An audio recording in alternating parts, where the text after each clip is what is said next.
영적 용기가 필요한 시대. 용기는 두려움이 없는 상태가 아닙니다. 용기는 두려움을 품은 채 그럼에도 불구하고 한 걸음 내딛는 것입니다. 담대함은 결의에서 나오지 않습니다. 무릎 꿇는 자리에서 자라납니다. 오늘 우리는 7자리를 따라 두려움의 시대에서 핍박 속 피어나는 믿음에서 그리고 가만히 서는 담대함까지 영적 용기의 묵상을 함께 걸어갑니다. 여호수아가 요단을 건너기 전 하나님은 거듭 명령하셨습니다. 내가 내게 명령한 것이 아니냐. 강하고 담대하라. 두려워하지 말며 놀라지 말라. 내가 어디로 가든지 내 하나님 여호와가 너와 함께 하느니라. 여호수아 1장 9절. 주목할 점은 이 말씀이 두려워하지 않는 자에게 주어진 것이 아니라 두려워하고 있는 자에게 주어졌다는 사실입니다. 하나님은 두려움이 없는 자에게 용기를 말씀하지 않으십니다. 떨고 있는 자의 어깨 위에 손을 얹으시고 함께 하느니라 약속하십니다. 오늘 우리는 7 묵상을 따라 함께 걷겠습니다.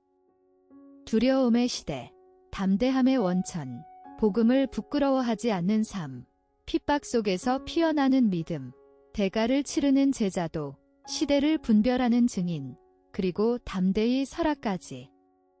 우리는 지금 말하는 것보다 침묵하는 것이 더 안전해 보이는 시대를 살고 있습니다. 신앙의 언어는 점점 공적 광장에서 밀려나고 예수의 이름은 식탁 위에서도 조심스럽게 꺼내야 하는 단어가 되었습니다. 이 시대의 두려움은 칼과 불이 아니라 조용한 배제의 얼굴로 찾아옵니다. 그러나 초대교회의 제자들도 침묵의 압력 속에 있었습니다. 사내들이는 그들에게 예수의 이름으로 말하지도 가르치지도 말라 명령했습니다. 베드로와 요한은 떨리는 입술로, 그러나 분명한 음성으로 대답했습니다. 하나님 앞에서 너희 말 듣는 것이 하나님 말씀 듣는 것보다 옳은가 판단하라. 사도행전 4장 19절. 주목할 점은 그들이 담대했던 이유가 두려움이 없어서가 아니라는 사실입니다. 그들은 방금 전까지 닭 울음소리에 무너졌던 사람들이었습니다. 그러나 부활하신 주님을 만난 후 그들의 두려움은 더 큰 경외에 자리를 내어주었습니다. 사람을 두려워하는 마음이 하나님을 두려워하는 마음 앞에서 작아진 것입니다. 2가지 두려움 앞에 서는 자리가 있습니다. 사람 두려움의 자리는 야유에 곧 흔들립니다. 잃을 것이 많아 입을 닫고 박수의 크기로 자기를 잽니다. 광장에 서면 떨립니다. 이 자리에서는 한 사람의 시선이 우리를 가둡니다. 하나님 경외의 자리는 다릅니다. 골방에서 먼저 떨어봅니다. 이미 그분 앞에 자기를 내려놓았습니다. 부르심으로 자기를 잽니다. 광장에서 떨지 않는 입술을 가집니다. 다윗은 시편 56편에서 솔직하게 고백했습니다. 내가 두려워하는 날에는 내가 주를 의지하리이다. 주목할 점은 그가 두려움을 부정하지 않았다는 사실입니다. 두려움을 기도의 재료로 삼았습니다. 두려움을 감추지 마십시오. 변명하지도 마십시오. 있는 그대로 그분 앞에 내어놓으십시오. 골방에서 먼저 떨어본 무릎만이 광장에서 떨지 않는 입술을 가집니다. 사도 바울은 젊은 영적 아들 디모데에게 매우 단호한 선언을 남겼습니다. 하나님이 우리에게 주신 것은 두려워하는 마음이 아니요 오직 능력과 사랑과 절제하는 마음이니. 디모데후서 1장 7절. 주목할 점은 두려움이 결코 하나님에게서 오지 않는다는 사실입니다. 그것은 죄와 옛본성의 잔재이며 원수가 가장 즐겨 사용하는 무기입니다. 반면 하나님께서 친히 주시는 것은 능력과 사랑과 절제 셋입니다. 오순절 이전의 제자들을 떠올려 보십시오. 그들은 스승이 잡히던 밤에 모두 도망쳤고 베드로는 어린 여종 앞에서 3번 주를 부인했습니다. 그러나 성령이 임한 그날 이후 같은 사람들이 공회 앞에 서서 목숨을 걸고 예수를 증거했습니다. 사도행전 4장 31절은 분명히 기록합니다. 빌기를 다함에 모인 곳이 진동하더니 무리가 다 성령이 충만하여 담대히 하나님의 말씀을 전하니라. 담대함은 훈련된 용맹이 아니라 성령의 내주에서 흘러나오는 파생물입니다. 사도 바울은 로마의 황제가 다스리던 제국의 심장부를 향해 한치의 흔들림도 없이 선언했습니다. 내가 복음을 부끄러워하지 아니하노니 이 복음은 모든 믿는 자에게 구원을 주시는 하나님의 능력이 됨이라.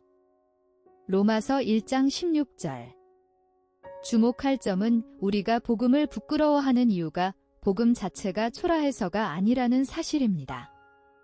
세상의 시선을 하나님의 시선보다 더 크게 여기기 때문입니다. 사람의 인정이 하나님의 인정보다 무거워지는 순간 우리의 고백은 입술에서 멈춥니다. 예수님은 이 내면의 싸움을 정확히 꿰뚫어 보셨습니다.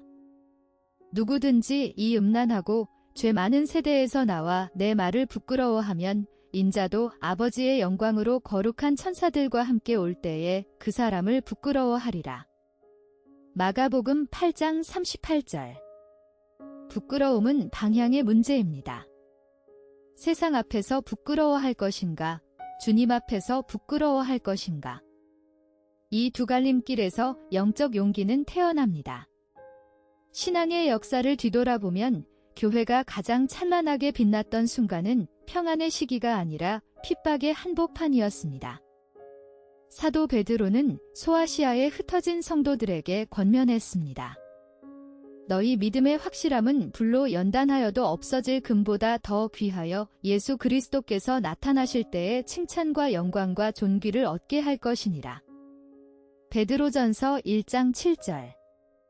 주목할 점은 금이 불을 만나야 불순물이 제거된다는 사실입니다. 마찬가지로 믿음도 고난의 용광로를 통과할 때 비로소 그 순도가 드러납니다. 핍박이 두려운 것은 그것이 우리의 가짜 신앙을 벗겨내기 때문입니다. 평안할 때 부르던 찬송, 풍요로울 때 드리던 기도, 칭찬받을 때 고백하던 믿음이 정말 참인지 고난은 가차없이 묻습니다. 그러나 그 물음 앞에 끝까지 무릎 꿇지 않고 내 주님이시요 내 하나님이시니이다 고백하는 자에게는 세상이 빼앗을 수 없는 영광의 면류관이 예비되어 있습니다. 느부갓네살 왕 앞에 선 사드락, 메삭, 아벳느고의 대답은 오늘도 우리 가슴을 칩니다. 왕이여, 우리가 섬기는 하나님이 우리를 풀무불 가운데에서 능히 건져내시겠고 왕의 손에서도 건져내시리이다.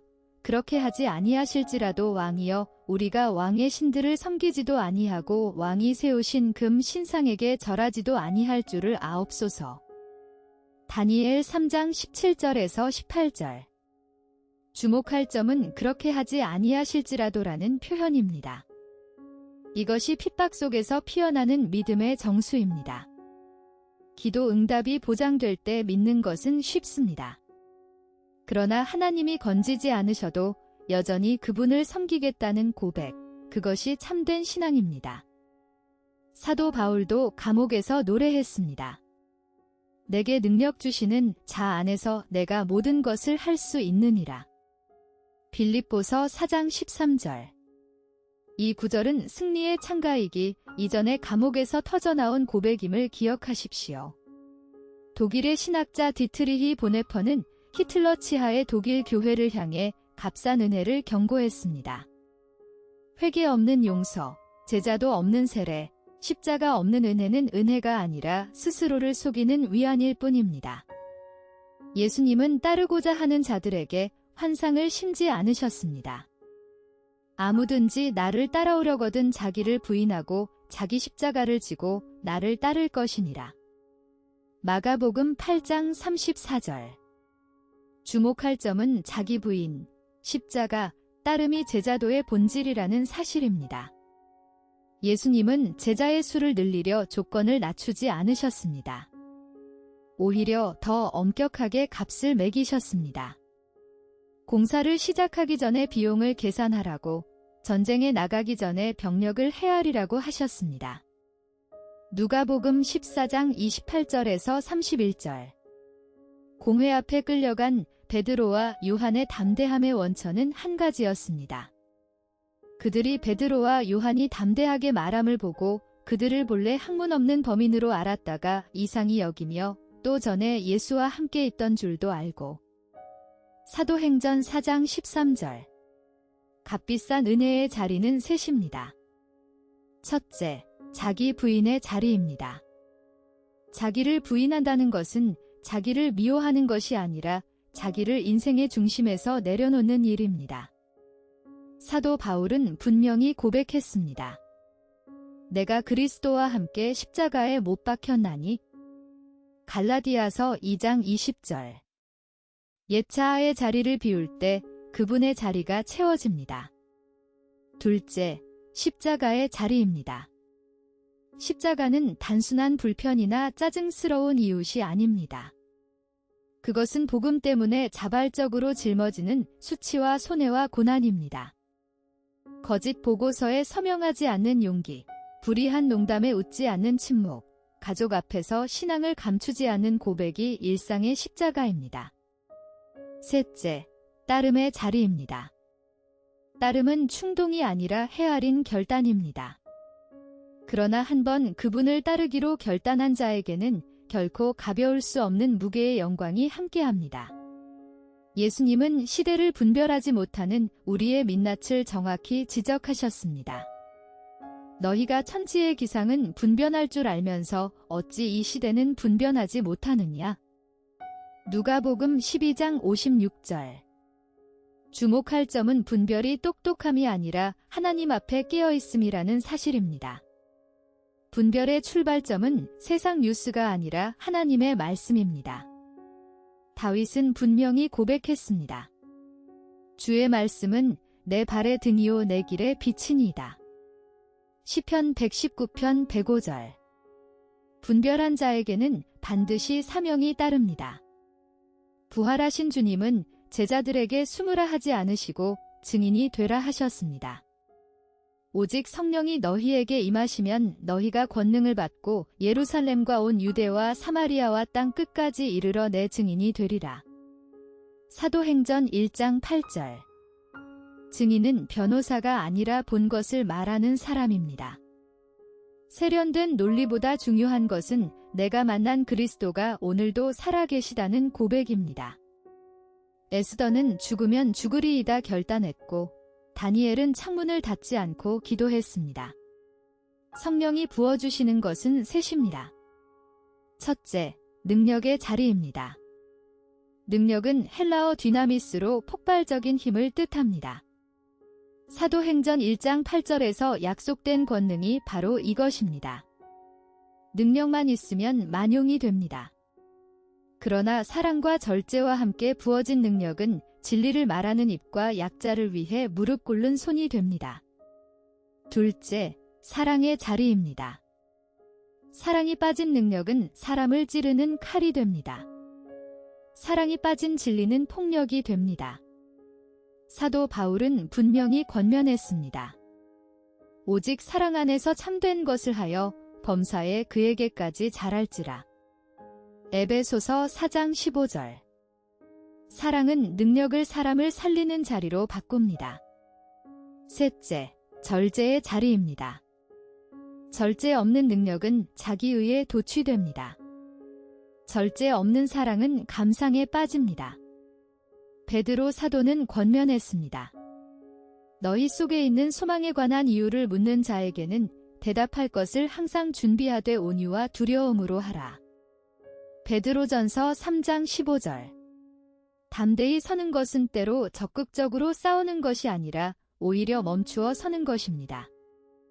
홍해 앞에서 이스라엘 백성이 애굽 군대에 쫓겨 부르짖을 때 모세의 대답은 놀라웠습니다.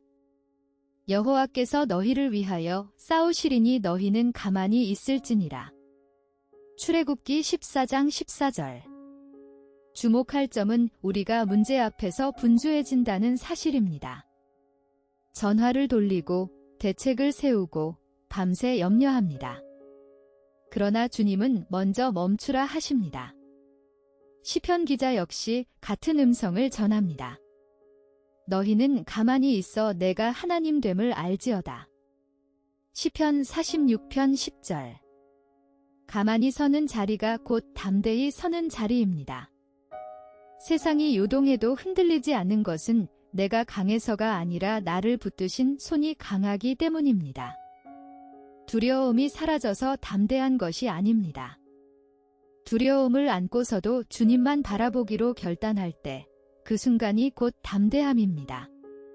이 책이 한 가지 묻고자 했던 것은 분명합니다.